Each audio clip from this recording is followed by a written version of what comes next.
Hey everyone, it's Mrs. Grasso, and a lot of you on your Google Forms have stated that you're feeling a little bit overwhelmed on how to organize your remote learning week. So I wanted to give you some tips that I thought might be helpful in terms of chunking up the work and breaking it down. Now, a lot of you guys, I have kind of like peeked into your schedules and seen which teachers you have and how much work they are assigning and how they're doing it. So I know that some of you guys have a 5-day week like I'm doing, where it's Monday, Tuesday, Wednesday, Thursday, Friday, and little assignments each day. And then there are other teachers that are giving 3 assignments for the entire week. So this is, if I were a student, a strategy that I would break down. Now, the most important part to any organizational practice is finding something that works for you.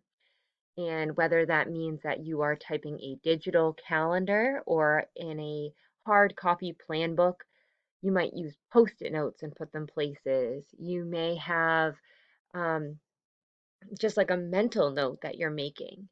So, whatever works for you, stick with it. I'm definitely like a paper person kind of paper pencil kind of person who I like to write things down in specific orders.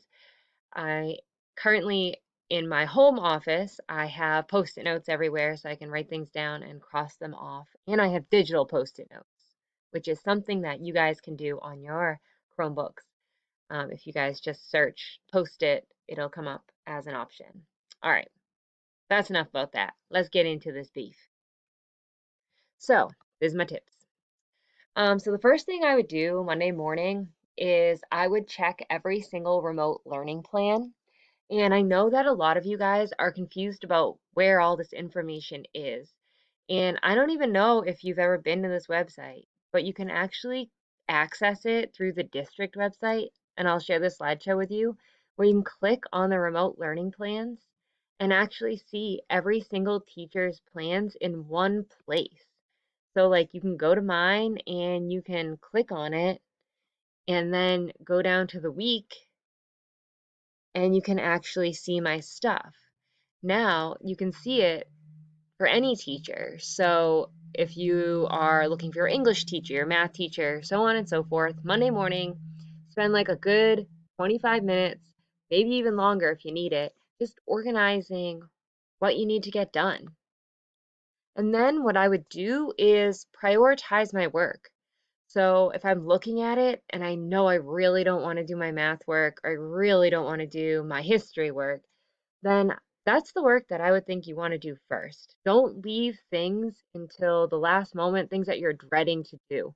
Leave the more exciting things to make the week a little easier. So prioritize. So another thing I would do on Monday is, again, tackle that difficult material first and go into it and write a list of questions down. So if you're doing your science work and you're like, wow, I'm really not getting this, as you're going through, ask really specific questions. Like, I have no idea what this assignment is asking, is kind of like a difficult question for a teacher to answer. So if it's a very specific question, like, I didn't understand question number 2, or I can't get my Flash player to work, or I don't have the materials for that. Very specific thing, and then teachers can help troubleshoot those for you. I would personally try to work as hard as I can on Monday. Monday and Thursday, I would think are the grind days where you're trying to get as much done as possible so that way you have less to do on other days. Okay, Tuesday. So if you haven't already sent an email with questions to a teacher, Tuesday morning, send those questions because you want to have the questions to the classes that you're struggling in answered as early as possible so you have as much time to work on those materials. And then I would continue up Monday's assignments, but again, try to finish as much work as possible on Tuesday. So by the end of Tuesday, you pretty much have the bulk of 3 of your 7 classes work finished. If you work really efficiently, maybe you have 4 done, but try to stay within those time frames and ignore work that's not essential. Okay, like as educators, we're coming up with things that we are trying to help you understand material. If you understand something, if I've given you something and you're like, I don't need to read this extra article, I already get the gist of what's going on here, Then during this time, we're supposed to be focusing on ourselves and not being inundated with work. So move on. Don't spend as much time on it. All right, it's Wednesday. Did you get an email from your teacher yet? If not, send them another email. Um, Today is Wednesday. We're going to do a half day of work. So Monday and Tuesday, you work really hard. I say Wednesday, let's pick a class that's really manageable. Spend no more than an hour and a half working on it. Don't get burnt out. Middle of the week, take a break. Go for a nice walk, have a good lunch, FaceTime your friends, play like 3 hours of a game that brings you joy. Just make sure that you've gotten 4 classes done, maybe even 5 at this point in the week, and just take it in stride. Thursday, back on that grind. So at this point in the week, we're going to look at whatever's left on that to-do list. Because remember, you made that list on Monday and you have to use it. So check back at the stuff that you need to do. Then, at the end of Thursday, if you spend a chunk in the morning working and a chunk in the afternoon working, hopefully by Friday, all you have to do is check assignments and submit. You may have one class that you're leaving over for Friday. Maybe it's history. You know, you only have to answer a few questions and then you'll just send them off.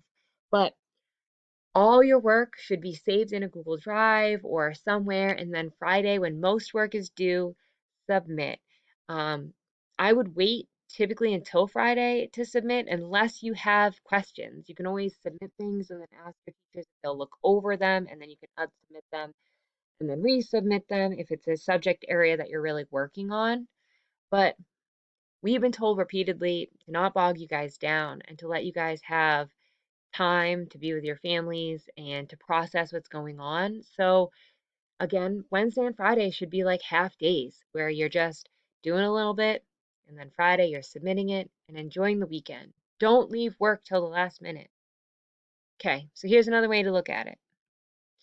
So, Monday, make your checklist, tackle your challenging material, email those questions. Tuesday, check your schedule. Every day, check your schedule. Keep on that schedule. Attempt another class or two. Check those email responses. Every day of the week, if you need to send an email to teachers with questions, do it. We're here for you. We have office hours for the reason. I have gotten like 4 questions. So send me questions. So Wednesday is a half day, finish an easier class. Thursday, grind day, tie up those loose ends. Try to leave no more than one class for Friday. Friday, finish your stuff, submit your stuff, relax. Put it away for the weekend. And this is how I might organize my days. Please do not exceed the time limits for classes. We're supposed to be only giving a half hour of work per class. So if you are getting bogged down, email a counselor, email a teacher, say it's taking me 3 hours to do one assignment. Like, what's going on here? I need help. Um, so try to stick to those deadlines and reach out for help if you need it. So that's my organizational tip for today. And if you have any more questions, let me know.